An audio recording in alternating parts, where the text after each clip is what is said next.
السلام علیکم درنو زده کوونکو، بیا هم زموږ سره د درسونو لړۍ ته ښه راغلاست. زموږ د نن ورځې موضوع چې کومه ده هغه د اووم ټولګي کیمیا دریمه برخه ده او د دې لوستنو ښوونکی هم احمد ضیا هدي دی. موږ دغه ویډیو د ساینسي علومو زده کړې پښتو چینل لخوا تاسو ته وړاندې کوو. نو هیله لرو چې موږ په دغه ادرسونو باندې تعقیب کړئ. یوټیوب ادرس مو دی ساینسي علومو زده کړه پښتو. په فیسبوک پاڼه باندې هم زموږ فیسبوک پاڼه لایک کړئ، ساینسي علومو زده کړه پښتو. د واتساپ سره هم کولی شئ موږ سره په دغه شماره باندې اړیکه ونیسئ او د ټلګرام له لارې هم کولی شئ چې زموږ کتابونه چپترې او د کانکور فورمونه د دغه شمارې له لارې ترلاسه کړئ. او بیا هم تاسو ته هیله لرم چې دا ویډیو نور ملګرو ته هم ورسوئ او د ساینسي علومو زده کړې پښتو چینل هم در سره سبسکرایب کړئ، ویډیو لایک کړئ او نورو ملګرو سره هم شیر کړئ. راځو درس شروع کوو. په دې درس کې کوم شامل موضوعات چې دي هغه لاندې ټکي دي. لومړی موضوع چې ده هغه ده د مادې فزیکي حالات او د جذب قوه. دویم موضوع ده د مادې حالتونه او دریم موضوع چې موږ یې نن لولو هغه ده د جامد، مایع او ګاز حالتونو مکمله تشریح ده. لومړی ټکی او لومړی موضوع چې لولو د مادې فزیکي حالات او د جذب قوه ده، یعنې موږ به په دې اړه بحث ولرو. نو راځئ چې لومړی موضوع شروع کړو. هیله لرم چې تاسو د درس تر پای پورې ځان سره کتابچه او قلم ولرئ او نوټ له ځان سره ونیسئ. لکه څرنګه چې موږ په تیرو درسونو کې ولوستل چې ماده له کوچنیو ذراتو څخه یعنې اتومونو او مالیکولونو څخه جوړه ده، نو دا ذرې هم د یوې قوې پر اساس له یوې او بل سره نښلول شوي او ټینګې دي. یعنې مطلب دا دی چې دغه اتومونه او مالیکولونه چې کوم دي دا یعنې زه نه وایم چې اتومونه له مالیکولونو سره تړاو لري، یعنې دا په خپله په مستقل او ځانګړي ډول یعنې اتومونه مثلا اتوم په نظر کې ونیسو. اتومونه چې کوم دي دا د یوې قوې پر اساس په خپل منځو کې سره نښلول شوي دي، یعنې سره کلک دي، او مالیکولونه هم سره کلک دي. خو موږ باید نن دا وپېژنو چې دا قوه کومه قوه ده چې د مادې دغه کوچنۍ ذرې سره نښلول دي. نو راځئ چې مکمل تشریح کړو. مواد یو بل جذب کوي تر څو چې له یو بل سره کلک، پیاوړي او نښلول شوي وي. کومه قوه چې دا کار ترسره کوي دغې قوې ته د مادې د جذب داخلي یعنې یا دننه قوه ویل کېږي. یعنې مطلب مو دا دی چې مثلا دا یوه ذره ده، دا هم یوه ذره ده، دا هم یوه ذره ده، دا هم یوه ذره ده، دا هم یوه ذره ده. دا مثلا اوس سره بېلې دي، خو دا چې کله سره یو ځای شي مثلا یوه ډېره غټه ذره جوړوي. مثلا دا ذره یې جوړه کړه، نو دا ذره له دغې کوچنیو نورو ذرو څخه جوړه شوې ده، خو دا ذرې په خپل منځ کې داسې سره کلکې او پیاوړې دي چې دغه ذره یې جوړه ده. نو دا باید یوه قوه موجوده وي چې دا یې سره یو ځای کړي. نو دغې قوې ته چې دغه مواد او دغه ذرې سره یو ځای کړي، دغې قوې ته د مادې د جذب داخلي په دا معنی یعنې دننه، یعنې کومه قوه چې دننه یا په منځ کې وي دې قوې ته د مادې جذب داخلي قوه ویل کېږي. هیله لرم چې دا برخه مو زده کړې وي. نو راځو بل ټکي ته چې هغه دا دی چې دغه د مادې د جذب داخلي قوه چې ده نو دغه ډېره پیاوړې او قوي قوه ده، ځکه چې دغه مواد کلک او پیاوړي سره نښلول شوي وي. نو دا د جذب یعنې د جذبوالي قوه ده. مثلا یوه ذره دلته ده، یوه ذره هم دلته ده، دا یو بل سره جذب کوي، مثلا دغسې یوه بله غټه ماده جوړوي. نو دا چې د کومې قوې پر اساس جذب شوي دي دې ته د مادې د جذب داخلي قوه ویل کېږي. او بیا هم که دې په اړه چې مکمله او ساده تشریح ولرو هغه به دا رنګه وي چې په بښنې سره هغه دا رنګه ده چې ماده له کوچنیو ذرو څخه جوړه ده چې دغې ذرو ته اتومونه او مالیکولونه ویل کېږي. دا موږ په تېر لوست کې هم لوستلی وو. دویم ټکی، اتومونه او مالیکولونه د یوې قوې پر اساس په خپل منځ کې سره یو ځای شوي دي. سمه ده. کومه قوه چې مواد د هغې قوې پر اساس یو بل جذب کوي دې قوې ته د مادې د جذب داخلي یا دننه قوه ویل کېږي. دا وه د جذب قوه چې همدومره لوستې وه او همدومره باید څه ترې زده کړي وي او پاتې نور موارد یې موږ په 10م صنف او 11م صنف کې به انشاءالله لولو. دویم موضوع چې موږ یې نن دلته لولو هغه ده د مادې حالتونه. د مادې حالتونه په کوم چاپیریال کې چې موږ او تاسو ژوند کوو ماده په دریو حالتونو کې لیدلی شو. د مادې درې حالتونه په لاندې برخو ویشل شوي دي خو یوه خبره بله هم شته. ماده اصلا نور حالتونه هم لري لکه پلازمایي حالت دی او نیوتروني حالت دی او داسې څو نور حالتونه هم لري خو هغه حالتونه یې موږ ته اړین نه دي. هغه په 10م صنف په غیر عضوي کیمیا کې لولو خو کوم مهم حالتونه چې موږ یې په ورځني ژوند کې ګورو هغه او په خپل چاپیریال کې ګورو هغه دا حالتونه دي. لومړی حالت دی د جامد حالت، دویم حالت دی مایع حالت او دریم هم د ګاز حالت دی. دا به اوس ټول موږ ټکي په ټکي تشریح کوو او لولو به یې. یعنې دغه که زموږ محیط وي نو په دا محیط کې موږ یوه ماده په دریو حالتونو پیدا کولی شو. یعنې مثلا د ګاز په شکل لکه دا لوګی چې دی، د اوبو په شکل او هم د جامداتو په شکل لکه یخ او داسې نور مواد. اوس راځو مکمل تشریح ته او تعریفو سره هم ولو. لومړی حالت چې دی جامد حالت دی. زموږ په چاپیریال او اطرافو کې ځینې شیان شته لکه کاڼي دي، لرګي، اوسپنه او داسې نور کلک شیان چې دغه شیان ثابت او معین شکل او حجم لري. دغه شیان څه رقم شکل لري؟ معین ثابت شکل لري. فرضاً داسې ته به دغه رقم تشریح کړم چې موږ په خپل اطراف کې فرضاً چې په نظر کې نیسو بخښنې سره اوسپنه په نظر کې نیسو. دا موږ په خپل چاپیریال کې ګورو. اوسپنه چې کله په نظر کې ونیسو مثلا دا نټ بولټ چې دی یا دغه دا ډېر کلک دي، دا کلک دي یعنی دا جامد حالت لري، دا ثابته دي یعنی په همدغه شکل دي. موږ یې که هر خواته وشړو دا شکل تغییر نه کوي یا په لاس کې ونیسو شکل نه بدلیږي او حجم هم معینه دی. مثلا حجم چې څومره دی هغه معینه دی. فرضاً دغه به 300 ګرامه وي نو د دې لپاره چې دا څومره وي یعنی بخښنې سره کتله معینه ده 300 ګرامه ده او حجم یې هم معین دی. مثلا دا که قطر یې اندازه کو فرضاً 3 سانتي متره به وي نو د دې لپاره دا جامد حالت لري اوسپنه. او یا هم که لرګي په نظر کې ونیسو دا هم کلک او ثابت شکل لري. مثلا دا یو لرګی دی موږ په نظر کې ونیولو نو دا لرګی دی دا هم دغه شکل لري. که دا موږ په لاس کې ونیسو دا رقم شکل باندې نه بدلیږي یا دا رقم نه کیږي. او یا هم که لرګی موږ کوم بل ځای کې کېږدو نو دا به داسې نه شي. که ګیلاس ته یې واچوو دا به د ګیلاس شکل ځان ته وانخلي. نو دا لرګی ځان ته ثابت شکل لري. حجم یې هم معینه دی چې 100 سانتي متره دی او وزن یې هم معینه دی چې دا لرګی به څومره وي. نو دا جامد حالت لري.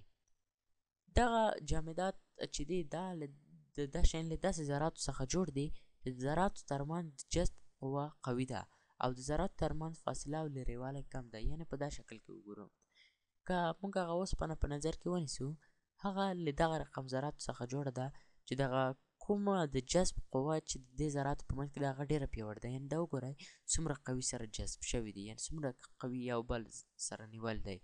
دوی په منځ کې فاصله هم کمه ده یعنې دلته فاصله کمه ده، دلته هم فاصله بیخي کمه ده فاصله ډېره کمه ده.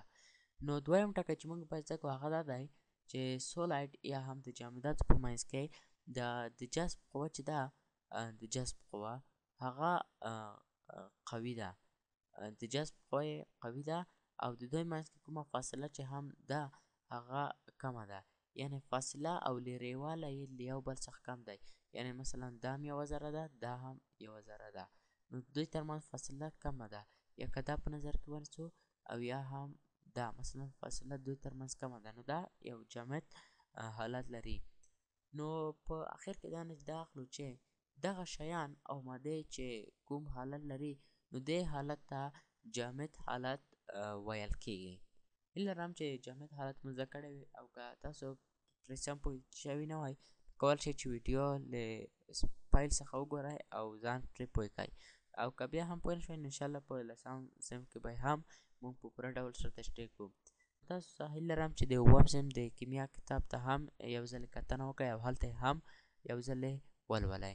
او که بیا څه مشکل مې پیدا کړو زموږ سره په کومو اړیکو کې مو چې تاسو ته په لومړۍ سلایډ کې در وښودلې هغه لارې موږ سره خپل مشکل شریک کولی شئ. نو راځو بل بحث ته. دویم موضوع چې ده هغه دی مایع حالت. کوم حالت؟ مایع حالت. مایع حالت لکه اوبه په نظر کې ونیسئ، اوبه مایع حالت لري. مایعات هم له داسې مواد او ذرات څخه جوړ دي چې د جذب قوه یې د جامداتو په نسبت کمه ده او د ذرات ترمنځ فاصله او لرېوالی پکې ډېر دی. یعنې دا شکل په نظر کې نیسو لیکوایډ یعنې مایع.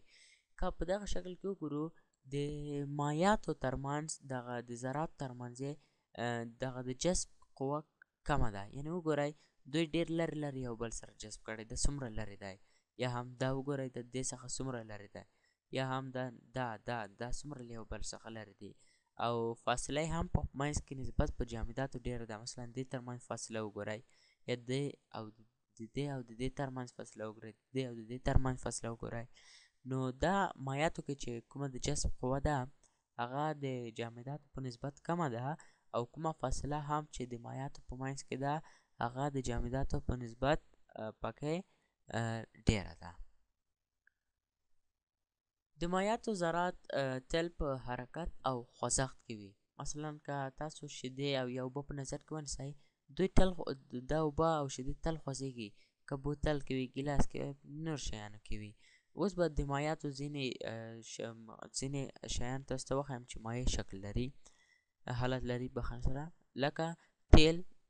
دغه کوم تیل لکه ډیزل او پټرول دي دا مایع حالت لري. غوړي، کوم غوړي چې موږ د اشپزۍ لپاره استعمالوو یا د سر ویښتان پرې غوړوو، شیدې او داسې نور مواد دا مایعات دي. یعنې دا شیدې هم د مایعات دي. نو که اوس وګورو مایعات، نو په دا حالت کې مایعات معین او ثابت حجم لري. یعنې حجم یې معینه دی چې مایعات څومره ځای نیسي، خو شکل یې ثابت نه دی. فرضاً که اوبه موږ ګیلاس ته واچوو د ګیلاس شکل به ونیسي، که اوبه جګ ته واچوو د جګ شکل به ونیسي، او که چیرې موږ اوبه بوتل ته واچوو نو د بوتل شکل به ونیسي. یعنې شکل یې ثابته نه دی. مایعات په هر چي ته چې واچوو د هماغه شي شکل ځان ته اخلي. او دریم حالت چې دی هغه دی د ګاز حالت. د مادې له دریو حالتونو څخه یو هم د ګاز حالت دی چې دا رنګه تعریفېږي چې د ګازاتو ترمنځ د جذب قوه د مایعاتو په پرتله کمه ده او د جامداتو په پرتله خو بیخي کمه ده، او فاصله یې د مایعاتو په پرتله د ذراتو ترمنځ ډیره ده. وګورئ موږ یو تصویر په نظر کې نیسو، دا تصویر کې وګورئ دا د ګاز حالت لري. دوی ترمنځ دغه فاصله وګورئ څومره ډیره ده. د مایعاتو او جامداتو ترمنځ دومره فاصله نه وه لکه د ګازاتو ترمنځ چې ده. فاصله یې ډیره ده. د جذب قوه خو بیخي پکې کمه ده. یعنې وګورئ دا بیخي نه دي یو بل سره جذب کړي. دا وګورئ دا، یعنې هر خواته دغه ذرات روان دي. مثلا د دې خواته روان دی، د دې خواته روان دی، د دې خواته، یعنې یو بل نه سره جذب کوي، او د جذب قوه یې بیخي کمه ده، او فاصله یې په منځ کې به بیخي ډیره ده، هم د جامداتو په نسبت او هم د مایعاتو په نسبت. وګورئ ګازات چې دي تل په چټکۍ سره د حرکت او خوځښت په حالت کې وي. فرضاً موږ د پخلي ګاز په نظر کې نیسو.